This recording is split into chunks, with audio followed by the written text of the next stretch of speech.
Good evening. Do we have any live music fans in the house tonight? Yes. Yeah? Great. What if I was to tell you that one of your 5 favourite artists of all time, living that is, was performing tonight just down the street in a small venue to around 50 people? I think you jump at the chance, right? Even that way you think I'm completely mad. But there's a study from the Music Venue Trust that tells us that approximately 95% of today's headliners started their careers on a tiny stage in a tiny space, otherwise known as a grassroots music venue. My name's Steve Smith. I've been a professional musician for 30 years, and I've had the incredible fortune of playing some of the world's most famous venues. I've played at places like the Royal Albert Hall, the O2 Arena, the Hollywood Bowl, and Madison Square Gardens. Some of my most memorable performances were not those in front of tens of thousands of people, those in front of 10, or a few more, hopefully. In those small venues, the grassroots music venues. In 2008, I was asked to perform on an album for a new band, an unknown band, all the way from Alaska.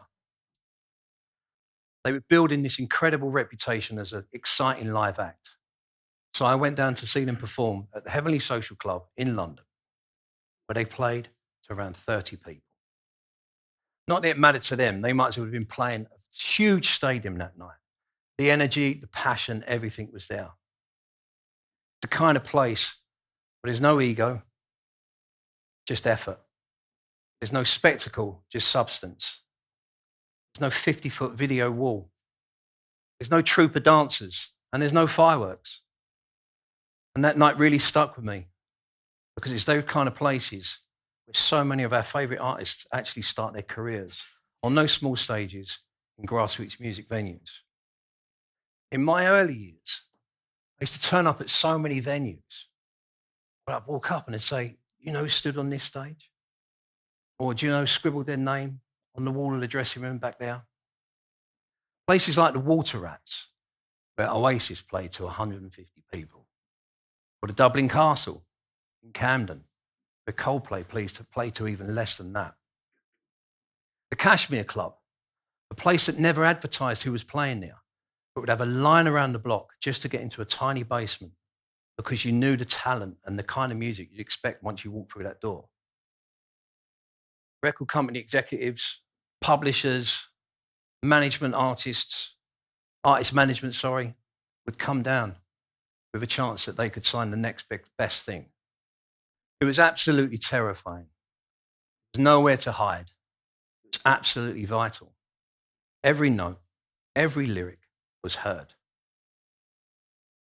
You build confidence, you overcome nerves, you learn how to connect real music with a real audience, not like social media. That stage was some of the first performances for artists like Paolo Nutini or Katie Tunstall. And those spaces are just as vital then, just as vital now as they was then. If you'd have told me 30 years ago that I'd be standing here at a TED Talk, talking about my own career, where I've traveled the world and been so fortunate to play to all these amazing places, I'd have thought you were absolutely mad. I'd have packed my drums, put them in the back of my rusty old van, and drove off into the night wondering, is it all worth it? But I tell you now, it was absolutely worth it. When you've cut your teeth countless times to a half-empty room and 2 bar staff, when you walk out on stage at the Royal Albert Hall, it somehow feels natural. It somehow feels second nature. You feel like you deserve it, and you feel ready. These venues are the incubators of talent. Let me put it this way. Imagine if we didn't have classrooms to teach our children. Imagine that we didn't have paintbrushes so that they could show us their fantastic creativity. Imagine if we didn't have the sports facilities so that they could practice to become world-class athletes. It's exactly the same with grassroots music venues. Those are the classrooms of tomorrow's headliners.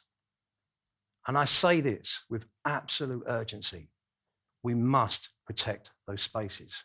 Mark David, the CEO of the Music Venue Trust, recently issued a report that tells us that live music in the UK is in a critical condition. We're losing one venue every 2 weeks. The Guardian recently told us that we have lost, since 2020, over 2,280 pubs. When pubs close, it's not just fewer pints that are served. It's those pubs in city centres, in villages and towns, and in rural areas where most likely will be the first stage that our musicians of tomorrow step out to perform their songs for the very first time.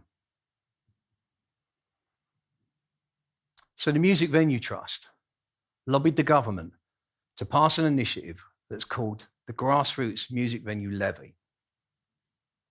This is an additional £1, just £1, that's added to the ticket sales of large music shows around the UK in stadiums and arenas. That additional £1 goes out across the wider musical ecosystem of live venues around the UK to those that need it the most, which is usually the small venues in small towns.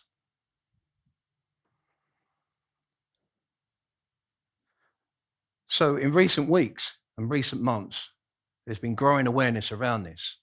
And a shining example of that is the band Coldplay. That Coldplay that played at the Dublin Castle to under 100 people. The same Coldplay that have just gone into the record books of selling 10 sold-out nights at Wembley Stadium, which is amazing. What's even more amazing is that the band donated 10% of the income from them shows at Wembley to be distributed out to the grassroots music venues that need it the most. Another shining example is the artist Sam Fender. Just his summer shows alone raised over £100,000 that went to over 30 music venues that were just about to close their doors, that have now kept their doors open. The stages are lit and the music lives on. So what can we do? So the Grassroots Music Venue Levy is a wonderful tool. It's a great initiative and it's helping right now to some of these venues that were going to close their doors. But we can do so much more. And it's really simple. Show up. Look at the listings in your town or your city or wherever you live. Look at the local grassroots music venue and see the listings. If it's singer-songwriter stuff that you want to go and listen to in an intimate setting, go and do that. Go and listen to a song that's maybe performed into a microphone for the very first time. If it's loud, raucous rock music, go and stand in the room and listen to a band connect to an audience for maybe the first time. If it's drum and bass, go and listen to a DJ set by a DJ who may have spent months in a bedroom actually playing a club for the first time and take that crowd on a journey. You remember the Unknown Band from Alaska? So about 10 years after that show, I saw them in London play to 30 people. They asked me to play on their new record. So from that album, a single was released called Feel It Still. It reached platinum and gold status in over 30 countries. It became a global smash and it went on to win a Grammy. So when the band called me up and flew me to New York City to walk out on stage with them for their headline show at Madison Square Gardens, I remembered when I saw them play in front of 30 people and how important them first shows at grassroots music venues really, really are to the artist then, to the artist now, but more importantly, the artist of tomorrow. So what can we do? All I ask you is this. Go out, go and see the musicians and the artists that you've never heard of. That's where the future lives. And you never know. You might just catch a set of the headline stars of tomorrow. Thank you very much.